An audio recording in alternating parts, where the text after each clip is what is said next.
ప్రతి మహిళకు ఏడాదికి ₹1,00,000, ఉద్యోగాల్లో 50% రిజర్వేషన్, నారీ న్యాయ్ హామీ ప్రకటించిన కాంగ్రెస్. కేంద్రంలో కాంగ్రెస్ అధికారంలోకి వస్తే మహాలక్ష్మి గ్యారంటీ కింద ప్రతి పేద కుటుంబాలకు చెందినటువంటి మహిళలకు ఏటా ₹1,00,000 సహాయం అందిస్తామని కాంగ్రెస్ ప్రకటించింది.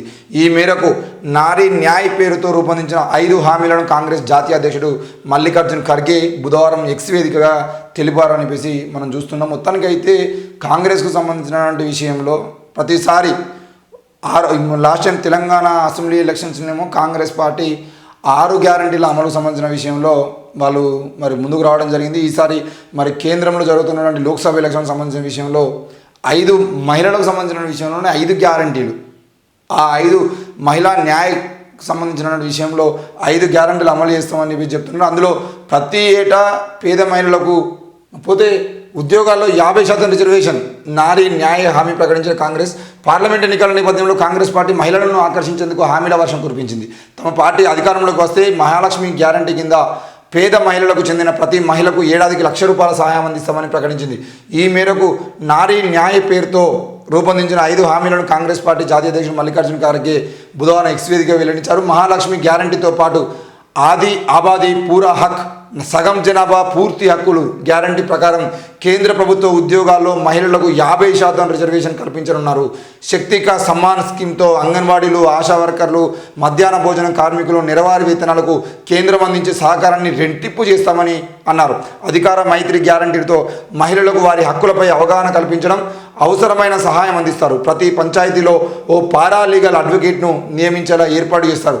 అలాగే 5 హామీలో అన్ని జిల్లా కేంద్రాల్లో శ్రామిక మహిళలకు హాస్టల్ వసతి కల్పిస్తామని ప్రకటించింది. హామీలన్నీ కూడా నెరవేరుస్తాం అని మల్లికార్జున్ ఖర్గే హామీ ఇచ్చారు.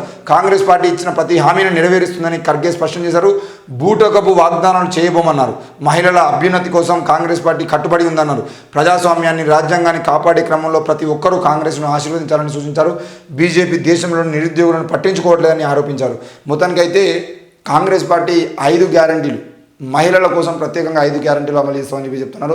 అందులో ప్రతి పేద మహిళకు ₹1,00,000 సహాయం ప్రతి ఏటా అందిస్తామని చెప్పి చెప్తున్నారు. దాంతోపాటు 50% ఉద్యోగాలు, కేవలం కేంద్రంలో ఉన్నటువంటి ఉద్యోగాలు 50% మహిళలకు ఇస్తామని చెప్పేసి మాట్లాడుతున్నారు. అయితే ఖర్గే గారికి, రాహుల్ గాంధీ గారికి, కాంగ్రెస్ నాయకులకి మేము కోరుతున్నది ఏంటంటే, మీకు మహిళల మీద నిజంగానే అంతగానో ప్రేమ ఉంటే మీరు ఈ లోక్సభ ఎన్నికల్లో ప్రకటించే అటువంటి సీట్లు ఏవైతే ఉంటాయో ఆ సీట్లలో 50% సీట్లను మహిళలకే కేటాయించి మాది మహిళా పక్షపాత పార్టీ అని నిరూపించాడు. ఈరోజు 17 లోక్సభ స్థానాలకి తెలంగాణలో ఎంతమందిని మహిళలు నిలబెడతారు? ఈరోజు కాంగ్రెస్ ప్రభుత్వం అధికారంలోకి వచ్చిన తర్వాత మంత్రి పదవులు చూసేదంటే 2కి ఇచ్చారు మేము మంత్రి పదవులు. అంటే 10 మందిలో ఒక్కరికి చొప్పునే మీరు మంత్రి పదవులు ఇచ్చుకుంటూ పోతే రేపటి రోజున 5గురికి అంటే 50% న్యాయం కల్పిస్తామని చెప్పేసి ఎట్లా మాట్లాడుతున్నాను? మీరు ముందు పని చేసి చూపించండి. ఈ లోక్సభ ఎన్నికల్లో 50% సీట్లను మహిళలకే కేటాయిస్తున్నాం. ఇది కనుక ఒకవేళ మేము కాంగ్రెస్ పార్టీ అధికారంలోకి వచ్చేదంటే 50% అనేది ఇక మేము కొనసాగిస్తాం. అది ఉద్యోగాలైనా, ఉపాధిలో అయినా, ఎక్కడైనా కూడా 50% రిజర్వేషన్ అనేది మహిళలకు ఇస్తామని చెప్పేసి మీరు మాట ఇవ్వాల్సి ఉంటుంది. ఈరోజు లోక్సభ సీట్లనే మీరు ఇవ్వకుండా రేపటి రోజున హైడ్రామా చేస్తా అంటే మాత్రం ఊరుకునేది లేదు. చూస్తూ కూడా ప్రజలు ఉండరు. ఎందుకనంటే ప్రజలకు అర్థమైపోతుంది ఇవాళ రేపు బీజేపీ నాయకులు ఏం మాట్లాడతారు, కాంగ్రెస్ నాయకులు ఏం మాట్లాడతారు, రాహుల్ గాంధీ ఏం మాట్లాడుతున్నారు, నరేంద్ర మోడీ ఏం మాట్లాడుతున్నారు, అమిత్ షా ఏం మాట్లాడుతున్నారు, ఖర్గే ఏం మాట్లాడుతున్నారు, వీళ్ళ రాజకీయాలు ఏంది, వీళ్ళ రాజకీయ కోణం ఏంది అనే విషయం పూర్తిగా అర్థమైపోతాం. మరి అట్లాంటి క్రమంలో ఈరోజు బీజేపీని తలదన్నాలి అనుకుంటే తప్పకుండా కాంగ్రెస్ పార్టీ ఆ విషయాన్ని నిరూపించుకోవాల్సిన అవసరం ఉంది. మరి మల్లికార్జున్ ఖర్గే చెప్పినట్లు మేము తప్పకుండా ప్రతి హామీని అమలు చేస్తామని చెప్పేసి చెప్తున్నాడు. 50% రిజర్వేషన్ కల్పిస్తామని చెప్పినప్పుడు తప్పకుండా అది కల్పించి లోక్సభ ఎన్నికల్లోనే చూపించేటువంటి అవసరం కూడా ఉంది.